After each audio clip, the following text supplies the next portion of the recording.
Hello, ഇതാണ് day number 59 of my 90 days weight loss challenge. Weight ആണ് 75.8 kgs.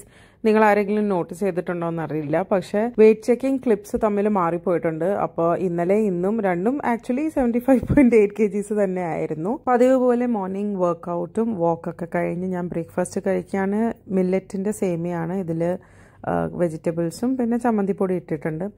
ഇന്ന് actually ഞങ്ങൾ യാസ് വാട്ടർ വേൾഡിലേക്ക് പോയി മക്കളെയും കൊണ്ട്. പിന്നെ വേറെ ഒരു ഫാമിലി ഉണ്ടായിരുന്നു. അപ്പോൾ ഞങ്ങളൊരു ഫാമിലി ട്രിപ്പ്, മക്കൾക്കൊക്കെ ഈദ് ഹോളിഡേയ്സ് ആണ്, പിന്നെ അല്ലെങ്കിലും സമ്മർ വെക്കേഷൻ ആണ് നടക്കുന്നത്. അപ്പോൾ പിന്നെ പിള്ളേർക്കൊരു എൻജോയ്മെൻറ്റ് ആയിക്കോട്ടെ എന്ന് കരുതിയിട്ട് പോയതാണ്. And we had A blast. കുറേ നാളെ ഇത്രയും എൻജോയ് ചെയ്തിട്ട്. ലഞ്ചിന് അവിടെ റെസ്റ്റോറൻറ്റിൽ ഞാനൊരു പീനട്ട് ചിക്കൻ സാലഡാണ് ഓർഡർ ചെയ്തത്. ഒരു തൈ ഫ്ലേവർഡ് ആയിരുന്നു ആൻഡ് ഇറ്റ് വാസ് അമേസിങ്. ഇന്നത്തെ എൻ്റെ ഡയറ്റൊക്കെ അപ്സൈഡ് ഡൗൺ ആയി. ചൂട് കൂടിയിട്ടങ്ങ് ഞാൻ വെള്ളം മാത്രമേ കുടിച്ചിട്ടുള്ളൂ. മക്കൾക്ക് ഐസ്ക്രീമും ജ്യൂസും ഒക്കെ മേടിച്ച് കൊടുക്കുന്നുണ്ടായിരുന്നു ടു ഹൈഡ്രേറ്റ് ദം. രാത്രിയിൽ 8 മണിയൊക്കെ ആയി ഞങ്ങൾ വീട്ടിലെത്തിയപ്പം. ഡിന്നർ കഴിച്ചത് 2 പെസരട്ട് ദോശയും തേങ്ങാ ചമ്മന്തിയാണ്. So that was my day.